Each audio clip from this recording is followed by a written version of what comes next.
पोलिसांवर एकदम कडक शब्दात टीका करत असतो, तीव्र शब्दात टीका करत असतो, का तर ते वागतातच तसे. आणि ह्या समाजामध्ये जे गुन्हेगार असतील किंवा चुका करणारे, बेकायदा वागणारे लोक एक वेळ कमी सापडतील, पण पोलीस खात्यातच लय सापडतात. याचा जिवंत पुरावा माझ्या समोर आहे. मी हे साहेब नमस्कार. नमस्कार नमस्कार. नंबर प्लेट नाही पोलिसांच्या गाडीला. बाहेरच टाकून मला वाटलं नाही की आरशात बघितलं की मधल्यानं आरशात बघितलं ना. पुढचं बी हे करायचं. पुढे जाऊ काय थोडं नाही नाही नको नको. तिथंच उतरताना आरोपी नाव घेताना गाणं कुठलं टाकायचं माहिती का त्यात? मी बोललो तर चालतंय ना. गोलमाल है भाई सब गोलमाल है, सीधे रस्ते की ये तेरी ही चाल है, गोलमाल है भाई सब गोलमाल है. आणि ते उतरताना पोरगं दाखवायचं पण. तुम्ही होय ना. बोला.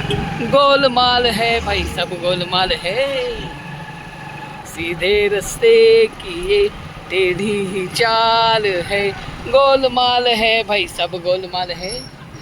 नंबर कुठं आहे गाडीचा? नंबर हे गाडी पोलीस गाडी आहे. वडूज पोलिसांची ही गाडी आहे आणि या गाडीला नंबर नाही आणि याच्यामधनं आरोपी घेऊन आलेले आहेत पोलीस.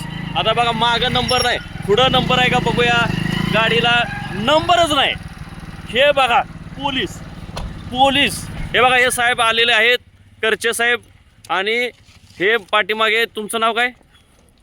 हां. आणि हे आरोपी आणलेले आहेत बघा. गाडीला ह्या पोलीस गाडीला नंबरच नाही. बघा पोलीसच कसे चोर आहेत हे ह्याचं उत्तम उदाहरण आहे. पोलीस स्टेशन कसे आहेत तुम्हाला दाखवतो. या ही वडूज पोलीस स्टेशनच्या समोर ही गाडी उभी आहे, बोलेरो. आपण बघू शकता ह्या गाडीला नंबर प्लेट नाही. तुम्ही मला शोधून दाखवा ह्या गाडीचा नंबर कुठं आहे. आपण पुढच्या बाजूला येऊया. तुम्ही बघा हे आहे का कुठं गाडीचा नंबर? गाडीला नंबरच नाही. आता इथं बघा हे पोलिसांची इथं काहीतरी कागदपत्र वगैरे आहेत आणि ही पोलीस गाडी आम्ही ह्याचा पाठलाग केला. कुठून पाठलाग केला तर ह्या वडूजच्या सत्र न्यायालयापासून आम्ही पाठलाग केला. काय पाठलाग केला तर ह्या गाडीमध्ये पोलीस आरोपींना घेऊन आलेले होते. आरोपींना उतरवलं, ते शूटिंग केलंय मी, तुम्हाला सगळं दिसेल. मग हे सगळे घेऊन आले आरोपीला आधी